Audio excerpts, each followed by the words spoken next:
Brian, tell me about the five whys. All right, so the five whys is a fantastic diagnosis tool. I learned this when I was a process improvement coordinator back in 1998 when I was studying quality and Deming and manufacturing, lean thinking, Kaizen, all that kind of stuff. It's a very common diagnosis tool to use. How it relates to service industries, there's two different ways. One is identifying the root cause of a problem, a procedure that's not being followed or not working, a recurring customer service issue or customer experience problem, or even a sales problem, any kind of process or procedure related thing. And it's very simple. We ask a question like, why is this happening? And the answer to that, why is this happening, is the foundation for the next why question. So we start out at the top, like a superficial level, why are our sales not very high? Okay, or why is our sales not high enough? And then the next question would be, well, because we don't have staff trained very well. Okay. Well, why don't we have staff trained very well? Well, we don't have a sales manager. Okay. Why don't we have a sales manager? Well, we had a sales manager, but they didn't make it. We've actually gone through three sales managers, and so don't really know. Well, why have we gone through three sales managers? Well, the general manager isn't really a people person. So, we do the best we can, but we all have our strengths and weaknesses, but the general manager is just not people, like managing people is not his strength. He's much more of a numbers guy. Okay, well, why do we have a general manager who's not a people person?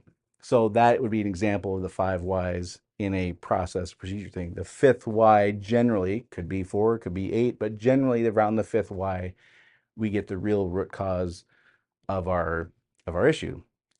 On the behavioral side, understanding how people are driven, how they make decisions, what drives them to do certain things and not do other things. It's a similar process. And you were asking earlier about how do we figure out what motivates people? This is a great way to do that. So I would ask a question like, why do you like it here? And I'll give you an example the best I can recall. It's in my book if you want to read it there. But the answer was, this feels like a family. That was the answer the employee gave. Awesome.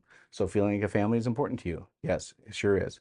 Why is it important that the place you work feel like a family?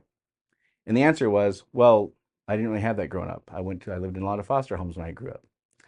And, when we got down, I won't go into the details here, but when we got down to that fifth why, the fifth why was, I'm compelled to do things to make my father, who I've never met, happy. That's what drove this individual. That's what compelled him to make decisions. So it was really easy to say, okay, well, do you think your father wants you to do the right thing? Yeah, of course. Okay.